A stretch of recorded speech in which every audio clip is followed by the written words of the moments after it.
Hey guys, just doing another quick test with the front camera 4K.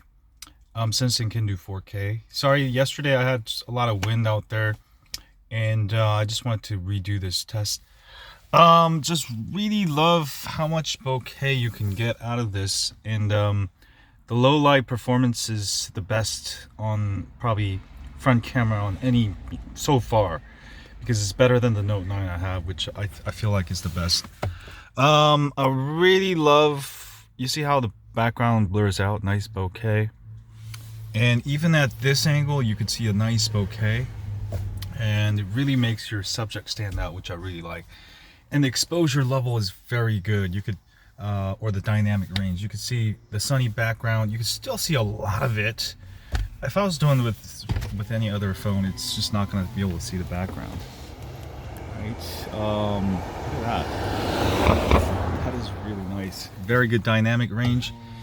And yeah, so far I've really liked the phone actually. I mean, the only problem I've had with the fingerprint sensor, it is actually a problem because there are times when I can't use my face. For example, I'm wearing sunglasses, so I'll have to use my fingerprint. Now, when you are in an office, when you're just sitting down and you're just unlocking the phone, of course you can do it real fast. But the problem is in real life situations, for example, I was walking my dog earlier, I have my phone on my other hand. So I have my leash and I have my phone on the other hand. I'm trying to unlock it and it took me a few tries. So it is a problem. It's not about the speed, but the position that it's not there. You're supposed to guess it. That's Samsung want you to do.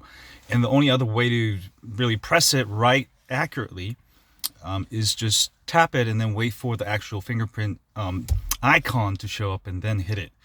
So I think it's a problem. I definitely think Samsung will change it on the next iteration. We're basically right now guinea pigs for Samsung's new stuff.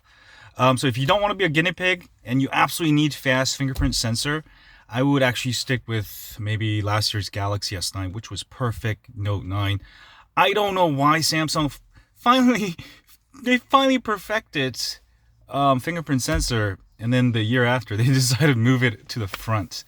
I think they should have kept the back and put on the front. That would have been way better. But yeah, this fingerprint sensor, it's not the speed, it's really the position. It's just really hard to find, and it's too low. It's not natural. I've heard other phones are near the center. You know, it's not ergonomic. I don't know why Samsung does this with, especially like the Note 8 and the S8. Remember, they had the fingerprint sensor, real awkward position. Now that one's still doable because it's like a slot you can feel, but with the in-display fingerprint sensor, you can't feel this. You just have to get it right.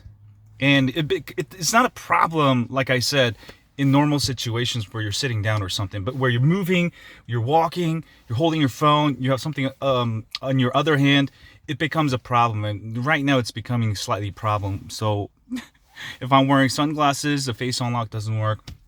And then now the fingerprint sensor takes forever to unlock. Anyway, let me know what you think of the front camera quality. This is in 4K. I really love it, so I'm going to be making a ton more videos with it. If there's anything you want me to cover, definitely ask. I'll try to do a lot of these shorter videos this week. If you have any questions on the Galaxy S10, S10 Plus.